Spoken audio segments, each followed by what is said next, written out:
MBBS ഉസ്ബെക്കിസ്ഥാനിൽ choose ചെയ്യുന്ന ഏതൊരു സ്റ്റുഡൻറ്റിൻ്റെയും ആദ്യത്തെ ഡൗട്ടാണ് ഏത് യൂണിവേഴ്സിറ്റി ചൂസ് ചെയ്യും. സോ എല്ലാവർക്കും അറിയാം, ഒരു കൺട്രിയുടെ ഏറ്റവും മെഡിക്കൽ ഫെസിലിറ്റീസും അതേപോലെ ഏറ്റവും ബെസ്റ്റ് ടെക്നോളജീസും യൂസ് ചെയ്യുന്നത് ആ കൺട്രിയുടെ തലസ്ഥാനമായിരിക്കും. അതേപോലെ തന്നെ ഉസ്ബെക്കിസ്ഥാനിൽ തഷ്കന്തിൽ കിട്ടുന്ന ഒരു ക്ലിനിക്കൽ എക്സ്പോഷറും വേറെ ഒരു സിറ്റിയിലും കിട്ടില്ല.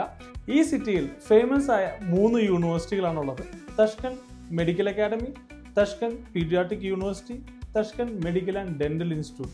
സോ ഈ 3 യൂണിവേഴ്സിറ്റികളിലും ഏത് യൂണിവേഴ്സിറ്റിയാണ് ഏറ്റവും ബെസ്റ്റ് എന്ന ചോദ്യത്തിന് ഇന്ന് അതിന് പ്രസക്തിയില്ല. കാരണം ഈ 3 യൂണിവേഴ്സിറ്റീസും കൊളാബ് ചെയ്ത് തഷ്കന്റ് സ്റ്റേറ്റ് മെഡിക്കൽ യൂണിവേഴ്സിറ്റി എന്ന പുതിയൊരു യൂണിവേഴ്സിറ്റി രൂപീകരിച്ചിരിക്കുകയാണ്. ഇവിടെ അഡ്മിഷൻ എടുക്കാനും അതേപോലെ ബാക്കിയുള്ള പ്രൊസീജിയേഴ്സിനും ഉടനെ തന്നെ ഡി വേൾഡ് ഇന്റർനാഷണലിനെ കോൺടാക്ട് ചെയ്യുക.